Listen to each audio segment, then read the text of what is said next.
man or a woman, not to worship the trees, not to worship your desires, but return to the worship of your Creator. Because one day, people, you and I, we will die. You and I will die, you will die, those of you who are watching, you will die. We'll go to our graves, or whatever happens to us, we will certainly leave this earth, because our life is limited. But are we ready to account in the day of judgment of what we believed and what actions we did from that belief? Did we believe in the true belief of our Creator? Did we glorify and give thanks and gratitude to our Creator, who deserves to be worshipped alone? Or are we associating a partner with God in the name of your own desires set up as a God? Or putting up a partner as a son of God, or a daughter of God, or a wife of God, or a brother of God, whatever, or taking this creation as God Almighty. So if you feel that you are after entertainment, you are after drama, then don't come to the Muslims. Go to other people. I'm sure they will entertain you with all the dramas that you're after. But I'm sorry to disappoint you. We come here for one sole purpose, with one sincere intention. Only to bring people closer and closer to the worship of our God and your God. If you want to worship other than God, or not to worship God at all, that is your choice. That is absolutely your choice. There is nothing in here that will prevent you from following your own desires or your own religion or your own ideology. But we can engage with you in a discussion. But that discussion has to be an intellectual discussion, not a discussion where you come here and you preach like you do in your churches, or you shout and you make noises. No, we want to have an information exchange where I learn from you and you perhaps learn from me and from us. In this way, we can live in tolerance and mutual understanding, so that the hatred that is often generated from these schisms, from this drama, will be away. I'm sure you've heard of many dramas that are happening in Speaker's Corner. People try to incite the Muslim youth who haven't been exposed to this onslaught attacks on the Quran by drilling holes in the Quran, desecrating the Quran, writing the Quran and making a covering of your shoes, or eating the pages of the Quran. Come on, people. Those people who do that, you know, they are even worse than children in their behavior. Children don't do these things out of intellectual maturity. But those people who are adults and doing this, you know something is wrong in their intellectual faculty. They are almost on the border of being insane. This is a sign of insanity. This is not a sign where you are being civilized in your approach, in your discussion, in your engagement with the Muslims. If you want to criticize Islam, who's stopping you? Criticize. But is your criticism justified? Is your criticism valid? That is what we are here to discuss with you, along with you. Come and talk to us. Oh, Islam is all about violence. Really? You as a Christian telling us Muslim Islam is all about violence, and your book is all about violence. The whole Old Testament depicts God is a God of war, a man of war. It's Jesus. He commands you to go and kill women, children, livestock, Donkey, babies, and yet you come and tell us Islam is violent? Where was the violence of Islam 200 years ago, 300 years ago? Why was Islam known then in Europe? Europe, elsewhere, Islam is the religion of peace. It's only in the modern times that people are saying Islam is violent because people are seeing Islam. Rather, some Muslims, a fringe group, taking on their own hands out of desperation, out of frustration, and then going about doing all these evil things, killing innocent people. But where was this happening 300 years ago? Where was this happening in Islamic Spain, where Muslims and Christians and Jews were living in harmony, in peace, together side by side? A church stood in front of the street on that side and a mosque on this side, and still there for hundreds of thousands of years. Where did you have that tolerance? Because it was from Islam. Islam allowed this mutual tolerance. But when some people took the power and they dismantled the Islamic authoritative state version, where Islam was removed from the state implementation, and then other people took power, that's when you found that other people were committing violence against each other.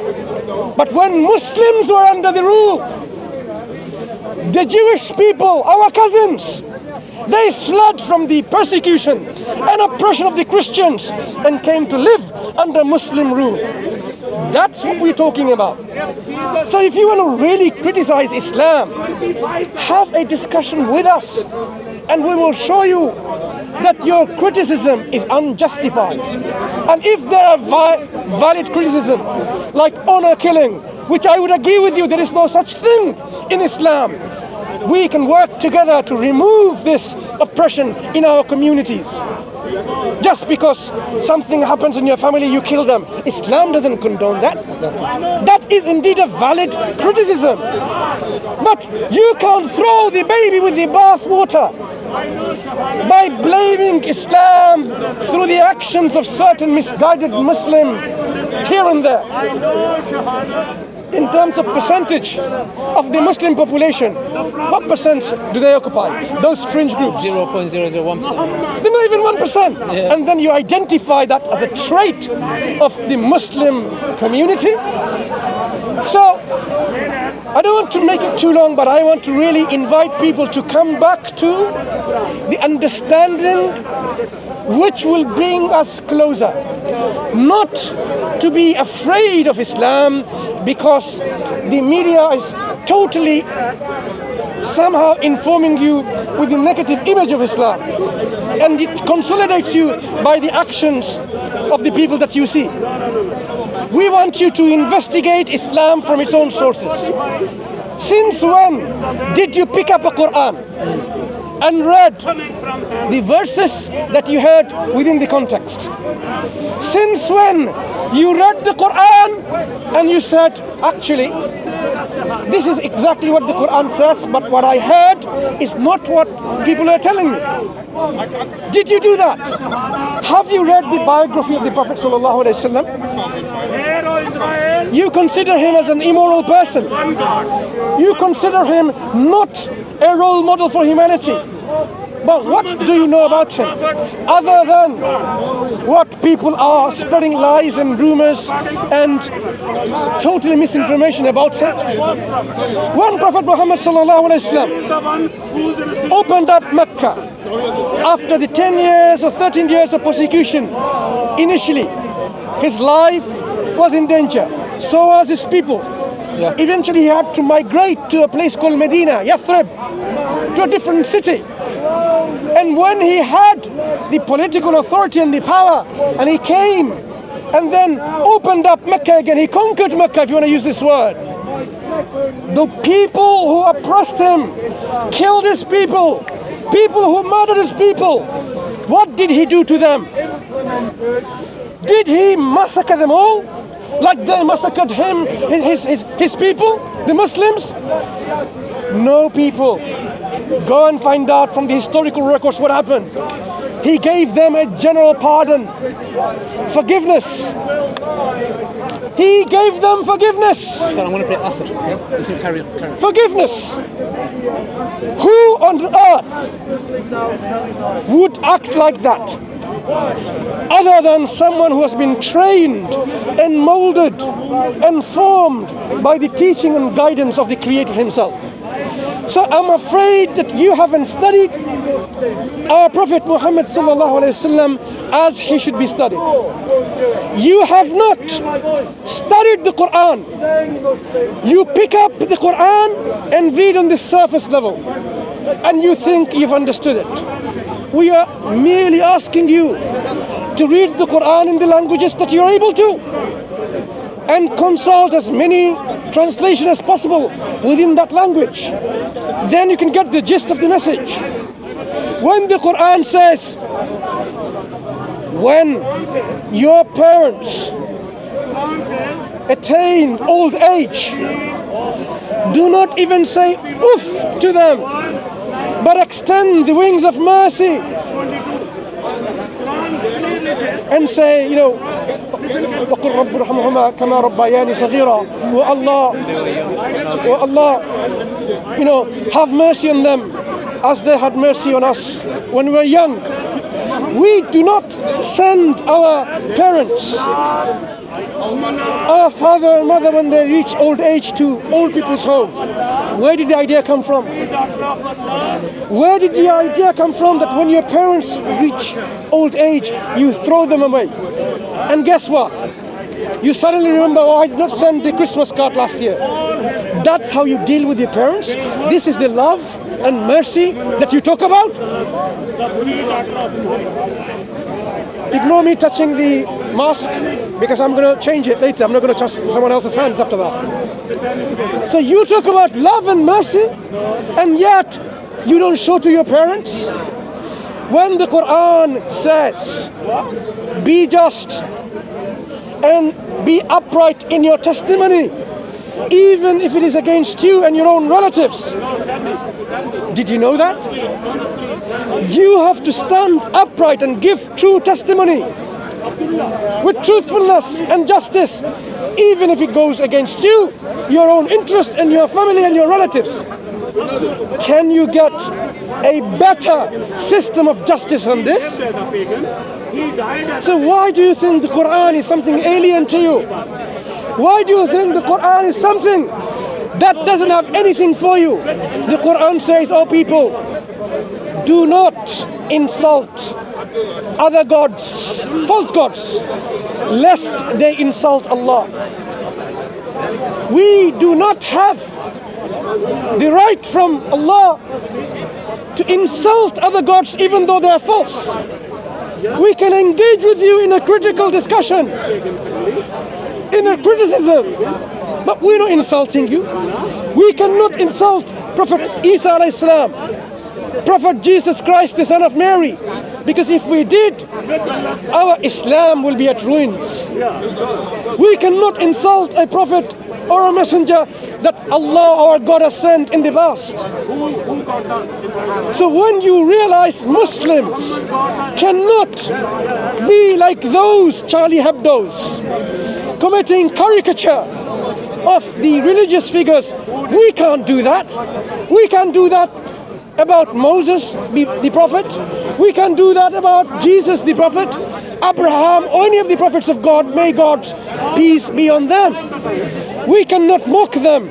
We cannot be sarcastic in their teachings. The things that you have heard about the teachings of those prophets and messengers are perhaps coming from a religion which has been corrupted with.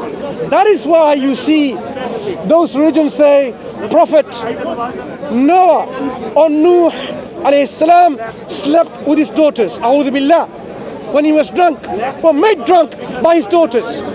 We don't believe that this is indeed a historical event as narrated in some of the books. These are lies that have been propagated in those books for theological reasons. God doesn't choose his prophets and messengers as guide to people, and they themselves are misguided.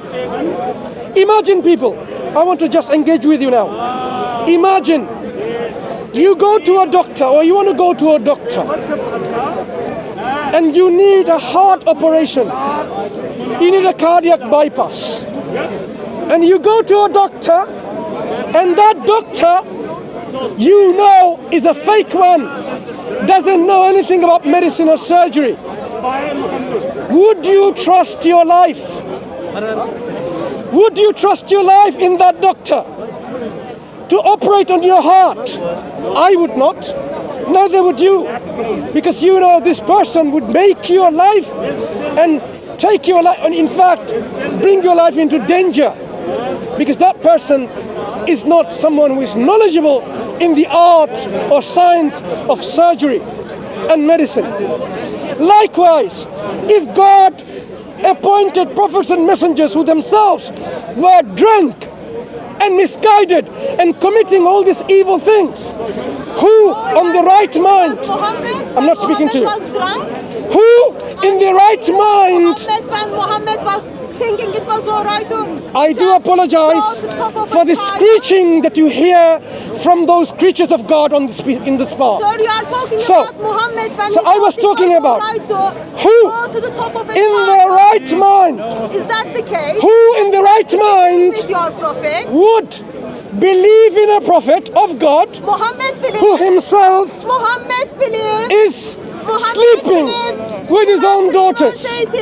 Muhammad believed. Do you see something? How in right mind? There are you some would people- ever think it is quite okay to go do to you the mind top go of a to your own child. place? No, sir. This is speaker's corner. I don't like Yes. you coming This here, is you go over speaker's there. corner. You So- cannot so tell me basically, how to cannot go dictate and stand. These people So can have you tell become me, heckless. Do you have a problem? These when people your prophet have at the top of a child. Relegated themselves to the level of heckless because no one listens to them. No Muslims giving them any time. No Muslims are discussing with them, and they feel empty in their hearts. So Muslims are They have to scared come of us. to our platform to talk Muslims are about scared it. of Christians. So now, as we were saying, Why? Do you have any problem? Why you are We- scared Your of prophet Christians? taught we it as was Muslims go to the are telling you, Because you don't have would you anything follow to So share would with you go to the top a of a prophet child? or a Would you have messenger, sex with except a the lie child? someone of God, who lie of Allah, sleeps with his own and daughters? lie of Muhammad? So we say Would you those actually- people I am those very- people I am very much who fond have about it. According to Quran, intellectual maturity, according to Quran, we invite you. Muhammad is a false prophet. We invite you to be people of knowledge. We invite you to be the people of Allah intellect. is a pagan god. And we According to invite you to the people be the people of sincerity. Allah is Would you pagan have So god. that sex with a child? if you are And sincere, Quran is a Then then false you would prophet. know that God would guide would you have those sex who are with a sincere. child? And you would know that God Would you have would sex with a certainly child? give ways of guidance I will those to you later. who seek His guidance. Yeah. Now, Would excuse me, you ignore him. Don't even show this picture. follow a Now, man who sucked the tongue of a child? this picture looks like Hatun. Would you do that? That's Hatun in the picture. That's Hatun in the picture. Shame on Muhammad. That's Muhammad. No, actually. this is Hatun. Muhammad. Hatun with a beard. Shame on Muhammad. According to Islamic So sources. now, people, According I would like you to understand Shame on Muhammad. the picture that you see is the picture of this lady. He is That's a her. Would you do this? Would you Child. If you want to imagine who this is, Child that's her. molester. That's her. Now, child molester, a I prophet. will remind you, Muhammad. we want to invite you. Prophet. Would you practice? Shame on We want to invite you to Would worship you practice this? a God that doesn't become a rat. Don't worship a God that becomes a rat. If you are, Don't worship a God if you that are becomes following a a sunnah, monkey. Worship a God. If you who are comes following with a kids sunnah and of this, livestock. Don't worship a man who a goes God to the top of that a becomes child. an elephant. if you are following the sunnah of this prophet, Don't worship a God then that becomes this prophet a monkey. is a child molester. Don't worship a God that becomes This a man. prophet Would you? is Don't worship a womanizer. God that becomes a woman Would you with a beard or otherwise. Would you sex with a child, sir? When Would he you had a consider sex with Maria, worshipping? Sex with a he was child. beaten. Would you consider Muhammad got beaten. worshipping this table? Muhammad got beaten.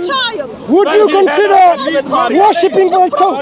Because of the Brother, immorality. why are you engaging He with was condemning simple prophets because Allah of has their created immorality. many creatures, So therefore, right? I am asking you. You do not have to be engaging with every single creatures of God, right? Some creatures Allah endowed with knowledge and wisdom, intelligence and guidance. Others, they chose their own misguidance. Some creatures are Right. created with So- no knowledge. So now, as we were, Because brother, they themselves brother. say, Ma ana Bukhari. So I'm going to give her a rest here because That creature you have says, enough Ma speaking ana in your Bukhari. ears, and I apologize. I am أقول قولي Jahil, هذا so واستغفر are الله my لكم. nations are Jahil. السلام على من اتبع الهدى. Sir, answer my question. Would you Even accept Prophet the himself child? says, Are you condemning Ma ana them?